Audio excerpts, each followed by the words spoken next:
আমি আপোনাৰ কাৰণে লাগিব মহান কল্পনা কৰিব ভাগৱত শাস্ত্ৰখানি চৈতন্য কৰাৰ লগতে সৰলীকৰণৰ দায়িত্ব পালন কৰিবৰ কাৰণে আমি আগবাঢ়িছোঁ। কৃষ্ণ কৃষ্ণ হৰি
আজি যিহেতুকে নৱবৰ্ষৰ প্ৰথম দিন আৰু এনেহেন এটা ইংৰাজী নৱবৰ্ষৰ দিনতেই গোটেই অসমতে আজি যুৱক যুৱতী বৃদ্ধ আদি অভিভাৱকসকলে এনেকুৱা মতলীয়া হৈ বনভোজলৈ গৈছে, কোনোবাই ক'ৰবাত ফুৰিবলৈ গৈছে, এয়া আপোনালোক সমস্তই দেখিছে। আৰু কালি 31 ডিচেম্বৰৰ 12টা বজাৰ পৰা টিভি খুলিব পৰা নাই, এনেকুৱা অৱস্থা। এনেহে সময়ত আজি দয়াল আঞ্চলিকৰ প্ৰচাৰ শাখাৰ যিজন যুৱকক আমাক চিনাকি কৰিছিলে, সেইজন যুৱকৰ চৰণত আমি সেৱা জনাইছোঁ। তেওঁৰ চাগে অশেষ প্ৰচেষ্টাতে আৰু আগৰ বাপসকলৰ উপযুক্ত উপদেষ্টা আৰু এই জিলাৰ এই দয়াল আঞ্চলিকৰ সভাপতি সম্পাদককে প্ৰমুখ কৰি সমস্ত বিষয়ববীয়াৰ সহযোগত এনেহেন এটা অনুষ্ঠান আপোনালোকৰ ইয়াত আৰম্ভ কৰিছে। যে আজিৰ দিনটো ইয়াত উপস্থিত থকা সমস্ত যুৱক যুৱতী, আমাৰ বয়োবৃদ্ধসকলৰ কথা মই কোৱা নাই, কাৰণ আমাৰ বাপাই সমস্ত সকলো অনুষ্ঠানতে থাকে, প্ৰতিটো দিনতে য'তেই যেনেকৈ নাথাকক কিয় উপস্থিত থাকে কিন্তু আজিৰ দিনটো যে আপোনালোকৰ সন্তানসকলক আপোনালোকে এই গুৰুগৃহলৈ আনি বৈকুণ্ঠৰ কল্পলৈ ভাগৱত শাস্ত্ৰৰ যে অমৃত পান কৰাবৰ যি প্ৰচেষ্টা এই প্ৰচেষ্টাত মই নতশিৰে সেৱা জনাইছোঁ সমস্ত যুৱক যুৱতীলৈ মই সেৱা আগবঢ়াইছোঁ যাতে আগলৈও এই অনুষ্ঠান আজি 12-13 বছৰ হোৱাৰ কথা নহয় এই 17 বৰ্ষ হ'ব লাগিব আৰু তাৰ পাছতো যাতে উঠি অহা প্ৰজন্মসকলে এই অনুষ্ঠানৰ বিষয়ে যাতে এদিন আপোনালোকৰ এই অনুষ্ঠানটিৰ এখন পুস্তিকা তৈয়াৰ কৰিব পাৰে যে স্মৃতি গ্ৰন্থ যে আমি এই ভাগৱত অনুষ্ঠান কোনদিনাৰ পৰা কেনেকৈ কৰিছিলোঁ আৰু আমাৰ ইয়াত ল'ৰা ছোৱালী কেনেকৈ সহযোগিতা আগবঢ়াই যুৱক যুৱতী 1 তাৰিখত বেলেগ ঠাইলৈ নগৈ আমাৰ নামঘৰতে ভকতসকলৰ লগত একেলগে সুন্দৰকে এই কলিযুগৰ যি শ্ৰেষ্ঠ যি ধৰ্ম যে ভাগৱত শাস্ত্ৰ যি শাস্ত্ৰইহে শাস্ত্ৰৰ নিমিত্তকে আজি আমি জীয়াই আছোঁ যিহেতু ঈশ্বৰ প্ৰভু ভগৱন্তৰ মুখৰ বাণী গতিকে ইয়াত শ্ৰৱণ কৰিবলৈ অহা সমস্ত যুৱক যুৱতীৰ শ্ৰীচৰণত আমি সেৱা জনাইছোঁ আৰু আপোনালোকক জনাব বিচাৰিছোঁ যে আজি আমি যিহেতুকে অলপ সময়হে পাম বুলি ভাবিছোঁ কাৰণ 3 মান বজাত আমাৰ সামৰণি হ'ব সেয়েহে এতিয়াতো 12:30 পাৰ হৈ গ'ল গতিকে এইকণ সময়ত আমি কোনটো স্তম্ভৰ কোনটি অধ্যায় যে আমি আপোনালোকৰ লগত আমি সকলোৱে মিলি যদি আলোচনা কৰিলে আমাৰ উঠি অহা প্ৰজন্মই যাতে অকণমান কিবা এটা তেওঁলোকে ল'ব পাৰে তাৰ চিন্তা চৰ্চা কৰি আমাক আপোনালোকে জনালে ভাল হ'ব যে আমি কোনটো স্তম্ভৰ পৰা চাম শাস্ত্ৰটা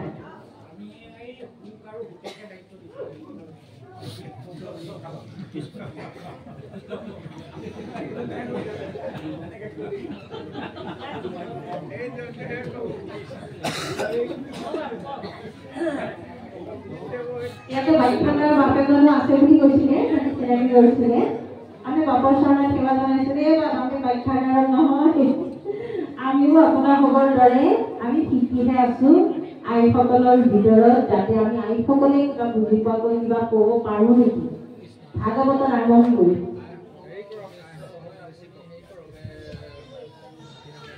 কপিল দেৱহতীৰ কপিল দেৱহতীৰ আখ্যানটো উলিয়াওক দেৱহতী আপোনাৰ কপিলেশ্বৰে গৰ্ভত ধাৰণ কৰা সময়ত বা তেওঁ সংস্কাৰ কৰাৰ যিখিনি কথা সেইখিনি আখ্যানতে উলিয়াওক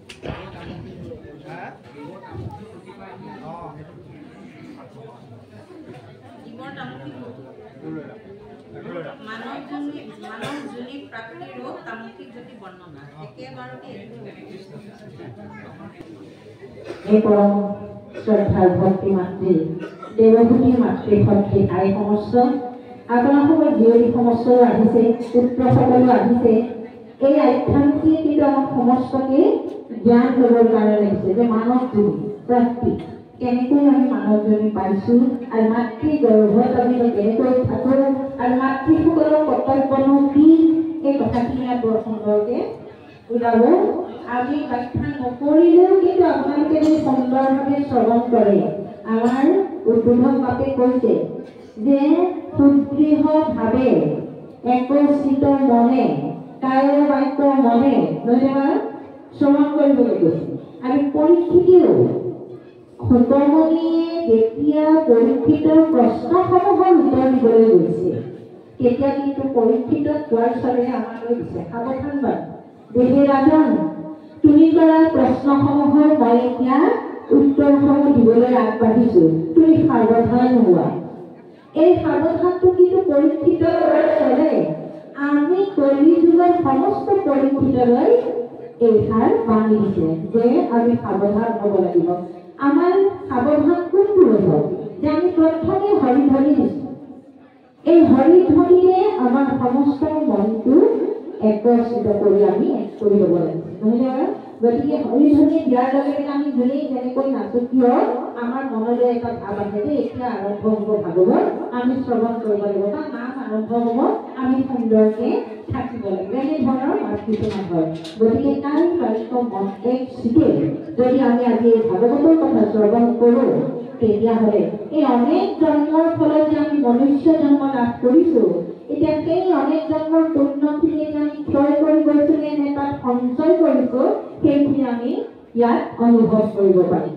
গতিকে ইয়াত যেতিয়া কাই বাক্য আমি শ্ৰৱণ কৰিম, আমাৰ কৰ্ণপথিনী হৃদয়ত প্ৰৱেশ কৰি ঈশ্বৰৰ কথা আমাৰ ভক্তিৰ পাত্ৰত আমাৰ জমা হ'ব। আমাৰ এটা ভঁৰাল আছে যে গোবিন্দ ভঁৰাল, এই গোবিন্দ ভঁৰালত আমি সদায় নাম বস্তু ভৰাব লাগিব, জমা কৰিব লাগিব, তেতিয়াহে অন্তকালে আমি ঈশ্বৰৰ নাম ল'ব পাৰিম। অজানিতে একো নভবাকে আমাৰ নৱবিধ ভক্তি কলিত মাত্ৰ দুবিধ দিছে যে শ্ৰৱণ আৰু কীৰ্তন, কিন্তু এই দুবিধ মানিবলৈ যোৱাৰ লগে লগে আমি 7 বিধ মানিয়ে আহিব লাগিব। কোনো জীৱই 7 বিধ নমনাকৈ এই দুবিধ পালন কৰিবলৈ যাব নোৱাৰে, অনায়াসে আমাৰ প্ৰাপ্তি হয়।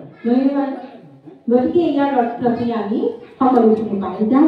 সেয়েহে আমি এটা কথা কৈ যাব বিচাৰিছো যে ইমান পৰে আপোনালোকৰ মাজত এই সভা আকাৰে পৰিচয় প্ৰদানৰ পৰা ধৰি ভাগৱত উদ্বোধন কৰালৈকে আমাৰ আলাপ হৈ আছিলে নহয়, আমাৰ সাধু সন্তই আলাপ কৰিছে আৰু আমি সমস্যাই শ্ৰৱণ কৰিছো। এতিয়া আমাৰ এই ভাগৱত শাস্ত্ৰখনে আলাপ কৰি গৈছে, এই দুজন সাধু সন্ত মহন্তৰ মাজত আলাপ আলোচনা, সেইখিনিকে আমাৰ ইয়াত গুৰুজনাই দেৱ ভাষাৰ পৰা সহজ সৰল ভাষালৈ আমাক আনি দিছে, আমি যাতে সকলোৱে পঢ়ি তাৰ মূল তত্ত্বখিনি ল'ব পাৰোঁ সেই কথাখিনি। গতিকে আমি আলাপ কৰিব লাগে, আলাপখিনি কৰোঁতে আমাৰ সদায় ভাল কথা ওলায়। আলাপত কেতিয়াও বেয়া কথা নোলায়, আলাপত সদায় মংগলময় কথা ওলায়, জীৱৰ মংগলৰ কথা ওলায়, নিজে মুক্তি পোৱাৰ লগতে আনকো গতি দিব পৰা কথাবিলাক আলোচনা কৰিব লাগে। সেইকাৰণে আমি কোৱা কথাবিলাক গণিত জ্ঞানীসকলে 3টা ভাগত বিভক্ত কৰিছে, আলাপ, বিলাপ আৰু প্ৰলাপ। এতিয়া আমাৰ ভাগৱতখন হৈছে আলাপ। এজন বৈষ্ণৱে সুধিছে আৰু এজনে কৈছে, ধন্যবাদ। ভগৱন্তই কৈছে, ব্ৰহ্মাই শুনিছে, ব্ৰহ্মাই কৈছে, নাৰদে শুনিছে, নহয় নে? পৰীক্ষিতে প্ৰশ্ন কৰিছে, সুকমণিয়ে উত্তৰ দিছে, দুজনৰ মাজত। আৰু আমিও আমাৰো মাজত কি হৈছে, এজনক নিৰ্বাচন কৰিছে, পাঠ আৰু কিবা এটা ব্যাখ্যা কৰক আৰু বাকীসকলে শ্ৰৱণ, নহয় নে? সুন্দৰকে শ্ৰৱণ কৰিলে পৰীক্ষিতৰ দৰে গতি পাম বুলি আমাৰ দ্বিতীয় স্কন্ধত কৈছে, নহয় নে? যে দ্বিতীয় স্কন্ধত কৈ দিছে যে পৰীক্ষিতে যেনেকৈ 7 দিন 7 ৰাতি শ্ৰৱণ কৰি মৃত্যুৰ ভয় নাইকিয়া হৈছে, আৰু আমাৰো এনেহে ঈশ্বৰৰ কথা শুনিলে কেতিয়াও আমি মৃত্যুৰ আৰু ভয় নাইকিয়া হৈ যাব নালাগে, কেতিয়াও ভয় নালাগে। কাৰণ আমি এটা কথাই জানো যে ভাগৱত শাস্ত্ৰ সুন্দৰকে শ্ৰৱণ কৰিব, বিশেষকৈ শ্ৰৱণত দিছে দেই, কীৰ্তনত কৰি যে সুন্দৰকৈ শ্ৰৱণ কৰি যদি তাক আয়ত্ত কৰিব পাৰোঁ, তেতিয়াহ'লে আমিও জানি যে আমাৰ দেহৰে যে বিনাশ আছে, আত্মাৰ কেতিয়াও বিনাশ নাই। এই কথাষাৰ জনাৰ পাছত আৰু আমাৰ কেতিয়াও কালৈ ভয় নালাগে। সেইকাৰণে এতিয়া এই জীৱৰ ইয়াৰ আগত বহুত সুন্দৰকে কথাখিনি ওলাই গৈছে, কপিল প্ৰভুৱে মাতৃ জ্ঞান দিছে, তাৰপিছত এই গৰ্ভত সন্তান থকাৰো পৰা কেনেকৈ জীৱই কি পায় নিজায়, গৰ্ভত থকাৰ ভিতৰতো নিজায় আৰু বাহিৰলৈ ওলোৱাৰ পাছতো নিজায়, এইখিনিৰ ওপৰতে ইয়াত আলোচনা হ'ব। আমি ইমানকে কৈ পাঠলৈ গৈছোঁ যে এই 2টা কথা থাকি গ'ল যে আলাপ, বিলাপ হৈছে যে আনৰ কথাবিলাক, আনৰ দুখখিনি আমি ক'ৰবাত দুজন লগ খাই সেইখিনিকে গুণাগুণ কৰি এটাতকৈ বেছি কৰি পেলাই বাহিৰ কৰি দি সমাজখন বিশৃংখল কৰাটো হ'ল বিলাপ। আমাৰ ঘৰখনৰো কথা আছে, আমাৰ নিজৰ ঘৰখনত ল'ৰা ছোৱালী বোৱাৰী পুত্ৰৰ লগত ক'ৰবাত যদি কিবা এটা হৈছে, সেইটোকে যদি গৈ বন্ধুত্ব বেলেগ এজনৰ আগত গাই আমি দুখ প্ৰকাশ কৰোঁ, তেতিয়াহ'লে সেয়া বিলাপ বুলি কৈছে। বিলাপত সদায় পৰৰ কথাবিলাক থাকে, পৰৰ নিন্দা, পৰৰ হিংসা, এই কথাবিলাক থাকে। আৰু প্ৰলাপত হৈছে যে এনে কিছুমান আমাৰ সমাজত ব্যক্তি আছে যে নোহোৱা নুবুজা কাৰো ঘৰত সেই ঘটনাটি হোৱাই নাই, কাৰোবাৰ সমাজত সেইটো ওলোৱাই নাই, কিন্তু সেইটো ওলাইছে বুলি কৈ কাৰোবাৰ আগত গৈ বিভ্ৰান্তিৰ সৃষ্টি কৰে। আৰু সেইসকলক সেইকাৰণে কৈছে যে যোনে তেনেকুৱা কথা কয় সেইসকলৰ মগজুৰ ভাৰসাম্যতা নাই বুলি কৈছে, নহয় নে বাৰু? তেওঁহে ক'ব তেনেকুৱা কথা, সেইকাৰণে প্ৰলাপ বুলি কৈছে। প্ৰলাপ বকিছে তাৰ অৰ্থ নাই। সেইকাৰণে আমি সদায় 2জন 3জন 3গৰাকী 4গৰাকী আইসকলৰ বেছিৰে এইটো কথা। গতিকে আইসকলেও তেনেকৈ লগ লাগি বোলে ইঘৰৰ কথা সিঘৰৰ সিজনীয়ে দুখ প্ৰকাশ আনৰ আগত কেতিয়াও কৰিব নাপায়।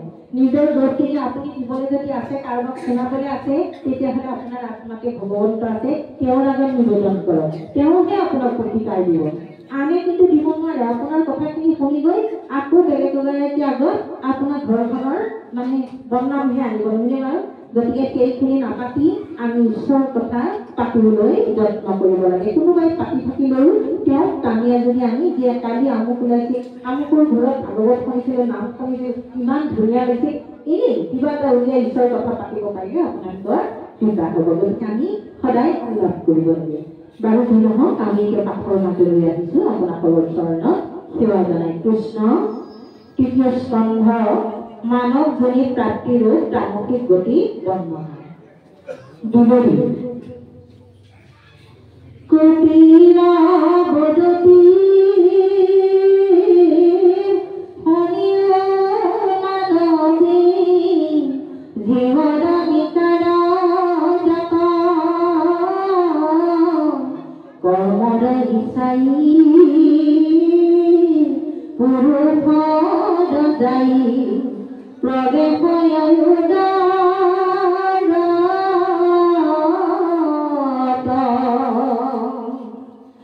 নাৰীৰা চিন্তাৰ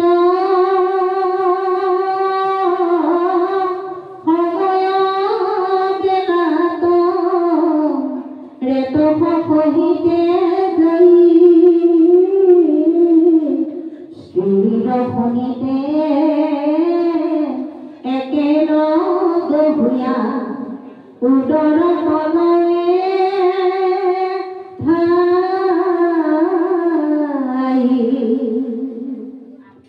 কৃষ্ণ এইখিনিলৈকে আমাক কি কৈছে? কপিল প্ৰভুৱে তেওঁৰ মাতৃৰ আগত কোৱাৰে এই কথাখিনি আমালৈ দিছে। কি বুলি কৈছে যে কপিল বদতি শুনিও মানৱী জীৱন নিকাৰগত। কপিল প্ৰভুৱে মাকক কৈছে, হে মা, জীৱন নিকাৰসমূহৰ কথা শুনাচোন। মই তোমাক কম যে জীৱই গৰ্ভত থাকিলেও কেনেকৈ থাকিব লাগে, কেনেকৈ কি হয়, এই কথাখিনি মই তোমাৰ আগত কম। যে কৰ্মৰ ইচ্ছাই পুৰুষৰ যায়, কৰ্ম যেনে কৰ্ম তেনে ফল।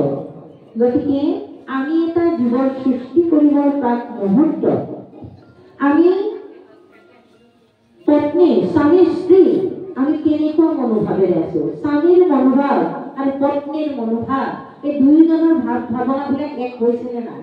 আৰু সেই ভাৱনাবিলাক ঈশ্বৰ সদৃশ হৈছেনে নাই? ঈশ্বৰৰ ভাৱনাখিনি মনলৈ আহিছেনে নাই? যে আমি সৃষ্টি কৰি নহয়, এই প্ৰভু তুমি আমাৰ দ্বাৰা, আমি মাত্ৰ নিমিত্ত, কাৰ্যকাৰণ তুমি।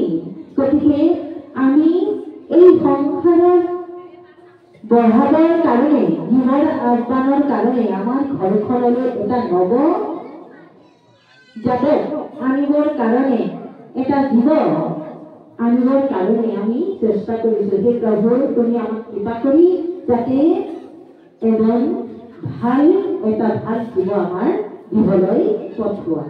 এইবুলি আমাৰ দুয়োজনৰে ঈশ্বৰ সদৃশ মন্ত্ৰ আমাৰ মনত থাকিব লাগিব আৰু দুয়োজনে তাই বাক্য মানে ঈশ্বৰক আশ্ৰয় গ্ৰহণ কৰিহে সেই কাৰ্যত যাব লাগিব। কিন্তু যদি তেনে নকৰি বিভিন্ন ভাৱনা লৈ মাত্ৰ বিবাহ কৰিছো বুলি যে আমি সংসাৰ বঢ়াবই লাগিব, এই বুলি লাগি যদি কোনোবাই তেনেকৈ অজানিতে, কিছুমানেতো সুৰাপান কৰিয়ে আহে, মানে বিভিন্ন প্ৰকাৰৰ চিন্তা লৈ যদি তেনেকৈ সংসাৰ আগবঢ়াবলৈ আগবাঢ়িছে, তেওঁলোকে সেই প্ৰতিকাৰখিনি কিন্তু পিছত পাব, নহয়নে বাৰু?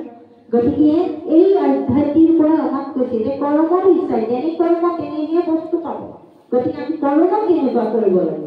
যি কৰ্মৰ দ্বাৰা আমি কাৰো অন্তৰত আঘাত দিয়া নাই, যি কৰ্মৰ দ্বাৰা আমাৰ সমাজখনৰ উপকাৰী কৰ্ম আমি কৰিছোঁ, যি কৰ্মৰ দ্বাৰা আমাৰ ঘৰখনত থকা প্ৰাণীকেইটাৰ অন্তৰত যাতে আমি একো আঘাত দিয়া নাই, সুন্দৰকৈ আছে নহয় বাৰু?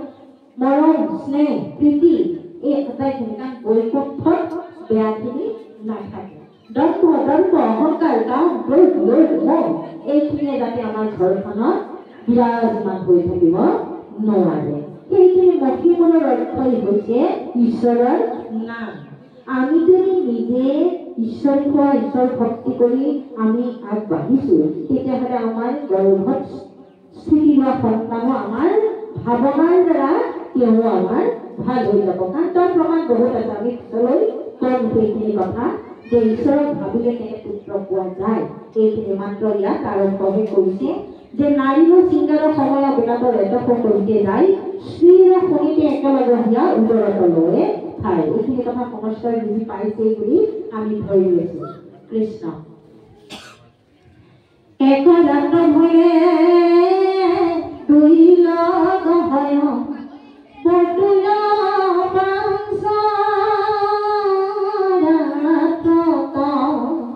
দহম দিনত কঠিন হয় বদলি ফল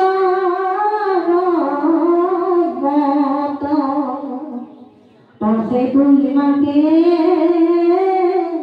হিৰবা হোৱা দি ভিন্ন হৈ অংগ তৃতীয় মাহত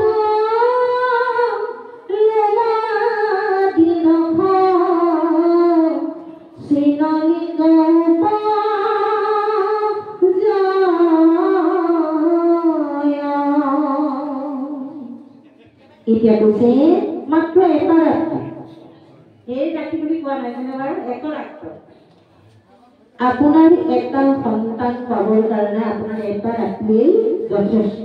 আৰু সেই ৰাতিটোৱেই আপোনালোকে সুন্দৰভাৱে উপভোগ কৰক ঈশ্বৰৰ নামেৰে। তেতিয়া কি কৈছে, এক ৰাত্ৰ হলে দুই লগ হয়, কাৰণ পুৰুষ প্ৰকৃতি নহয় বাৰু, এক লগ হয় সেইটো কৈছে। আৰু বৰ্তুল পঞ্চৰাত্ৰ, সেই এটা ৰাতিতে যি বীৰ্য আই গৰ্ভত সোমাব, সেয়া 5 দিনলৈকে কি হয় মানে বৰটো ৰিবৰি হয় আৰু লোকটুকীয়া মানে বাৰু কোমল হৈ থাকে। তাৰপিছত কৈছে দশম দিনত কঠিন হয়, 5 দিনৰ পাছত 10 দিনলৈকে সেই মাংসপিণ্ড কঠিন হয় বুলি কৈছে, টান হয়। আৰু সেই টান কেনেকুৱা হয় বুলি কৈছে যে বগৰী ফলৰ সম, তাৰমানে বগৰীৰ গুটিটোৰ দৰে হয় বুলি কৈছে, ইমান টান তুলনা দিছে আমি বুজি পাবৰ কাৰণে। পাছে দুই মাকে হিৰবাহু আদি ভিন্ন হৈ অংগ হয়। আইসকলে বুজি পাইছেনে? বাপসকলে বহু কথা জানে। আৰু আমাৰ যুৱক যুৱতী উঠি অহা প্ৰজন্মসকলে সুন্দৰকে শ্ৰৱণ কৰিব যে আপোনালোকে কথাখিনি জানিব লাগিব, তেতিয়া যে আপোনালোকে যেতিয়া সংসাৰত আগবাঢ়িব সুন্দৰভাৱে শুদ্ধভাৱে এটি সন্তান আগবাঢ়িব পাৰিব। আপোনালোকে সেই মানে সংসাৰৰ যি নিয়ম, যি সংসাৰ বঢ়োৱাৰ যি নিয়ম, সেইখিনি সুন্দৰভাৱে পালন কৰিব পাৰিব। এতিয়া কৈছে দুমাহত কি বুলি কৈছে, শিৰ বাহু এইবিলাক নখ, আকৌ কৈছে ভিন্ন, তাৰমানে সেই মাংস পিণ্ডটোতে মানে ভিন্ন ভিন্নভাৱে অংগবিলাক যেনেকে ভৰি হাত আদি বিলাক তাৰমানে লিংগলৈকে চিনাক্ত হয় বুলি কৈছে, মানে ওলাই আৰু। তাৰপিছত কৈছে তৃতীয় মাহত লোম আদি নখৰ চিহ্ন লিংগ পৰে। তৃতীয় মাহ হোৱাৰ লগে লগে নোমবিলাক হয়, নখ হয় আৰু লিংগ, তাৰমানে ল'ৰা নে ছোৱালী এইটো ধৰিব পৰা যায় বুলি কৈছে। 4 মাহে মিলি হাতত হাতটো হয় ক্ষুধা তৃষ্ণা পঞ্চমত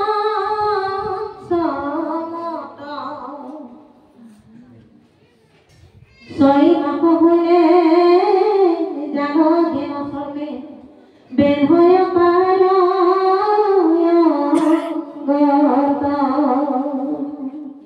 এতিয়া কৈছে যে 3 মাহৰ পৰা 6 মাহলৈকে যেতিয়া সন্তানটি মানে সন্তানৰ আকাৰ লয়, তেতিয়া তাৰ পাছতে কি হৈছে চৰ্ম, তাৰমানে চৰ্বি যুক্ত জালেৰে গোটেই সেই সন্তানটি আবৃত তাৰমানে বান্ধা, মানে সেই চৰ্বিৰ মাজতে সোমাই থাকে বুলি কৈছে।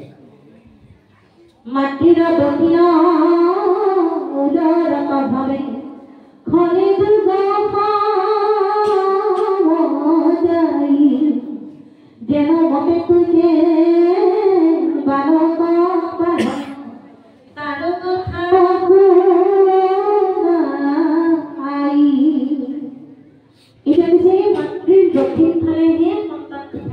ভাইসকলে বুজি পাইছেনে? কাৰণ সকলোৱে জানে কেনেকুৱা সেইখিনি বেদনা নহয়নে বাৰু গৰ্ভৰ ভিতৰত থাকোঁতে। আৰু কি কৈছে সেই দক্ষিণ ফালে থাকে মাতৃৰ দক্ষিণৰ উদৰতভাৱে খনে যুগদায়ী, তাৰমানে এটা এটা খনত তাৰমানে এটা যুগ যোৱা যেন সেই যুগই অনুভৱ কৰে। কাৰণ তেওঁ ক্ৰমান্বয়ে ডাঙৰ হৈ আহি কি অকণমান চৰমৰ ভিতৰত কি হয় তেওঁ তাৰমানে কষ্ট পাই আছে দিব। এতিয়া ইয়াৰ পাছত কিনো ক'ব, গতিকে কৈছে সেই জীৱই কিমান কষ্ট পায় সেই কথাখিনি মই এতিয়া তোমাক কম মা, তুমি শুন ভাল সাৱধানে শুনা। এইখিনি কথা আমালৈ দিছে।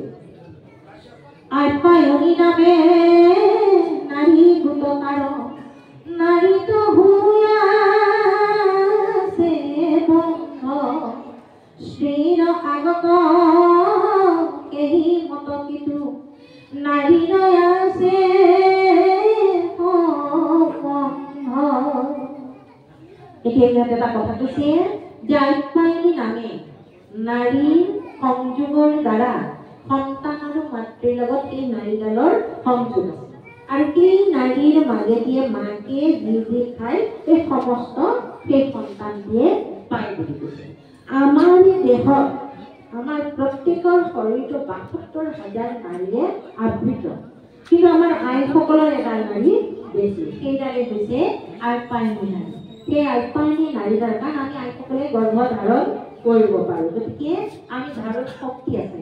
এই অকল গৰ্ভধাৰণী নহয়, আমি জগতৰ কিমানবিলাক দুখ যাতনা সুখ কিমান আছে সুখ দুখ সকলোখিনি কিন্তু আমি আই মাতৃসকলে ধাৰণ কৰিব পাৰোঁ, সহ্য কৰিব পাৰোঁ। আৰু এই ধাৰণ শক্তিটো বেছি থকা আইগৰাকীয়ে হৈছে যে আমাৰ ভগৱন্তই কৈছে মাতৃসকলক জন্মতে বোলে সপ্তগুণৰ অধিকাৰী কৰিছে। আইসকল সপ্তগুণ দিছে, যে কোনো জীৱক গুণবিহীন হিচাপে তেওঁ সৃষ্টি কৰা নাই, কিন্তু আইসকলক ৭টা গুণ দিছে। এয়া গীতাত অৰ্জুনক কোৱাৰ চলে, কিন্তু আমালৈ অৰ্জুনৰ আগত প্ৰভু ভগৱন্ত যে মাতৃসকলক মই জন্মতে ৭টা গুণৰ অধিকাৰী কৰি দিছোঁ। কি গুণ দিছে? প্ৰীতি শ্ৰী বাক স্মৃতি মেধা ধৃতি সম। এতিয়া সেইকাৰণে এই আটাইকেইটা গুণ আমাৰ শৰীৰত আছেনে নাই তাক উপলব্ধি কোনে কৰিব পাৰে? আমি নিজে কৰিব লাগিব। নিজে উপলব্ধি যোনে কৰিব পাৰিছে তেওঁ কেতিয়াও আনে কোৱা কথাবিলাকে তেওঁ বিচাৰ কৰিব নোৱাৰে আৰু আনৰ কথা মতে নচলে, নহয় বাৰু? যে যিটো কৰিলে তেওঁ ভাল হয় সেইটোহে কৰিব। এতিয়া ধৃতি আমি ধৈৰ্যশীল, আমি ধাৰণ কৰিব পাৰোঁ, সেইখিনি হৈছে কুন্তি মাতৃ, নহয় বাৰু? কুন্তি মাতৃৰ এই ধৈৰ্য গুণটো ৭টা গুণৰ ভিতৰত তেওঁৰ এই গুণটো বেছি, সেইকাৰণে তেওঁ শক্তি। ঠিক তেনেকৈ পঞ্চপতিৰ প্ৰতিগৰাকীৰে ভাগৱত শাস্ত্ৰ সমস্ত শাস্ত্ৰৰ ভিতৰত ৫গৰাকী সতী আছে। সেই সতী নাৰীসকলৰ এই সপ্তগুণৰ অধিকাৰ আটাইকেইটা গুণ আছে, কিন্তু তাৰ ভিতৰত প্ৰতিগৰাকীৰ এটা এটা শ্ৰেষ্ঠ আছে। গতিকে এই কথাখিনি আমি জানিব লাগে। সেইকাৰণে আমাৰ মাতৃসকলৰ এডাল নাৰী বেছি, সেইডালেই হৈছে আইপায়নী নাৰী। সেই নাৰীৰ দ্বাৰাই আমি গৰ্ভত থকা সন্তানটোৱে আমি যি খাওঁ সেইখিনিকে সেই সন্তানে পায়। গতিকে ইয়াৰ পাছত এই কথাখিনি সুন্দৰকৈ ওলাব। আমি পাঠভিত্তিক হিচাপে কৈ যাওঁতে বা আমি বেলেগ কথা ক'বলৈ নাজানো।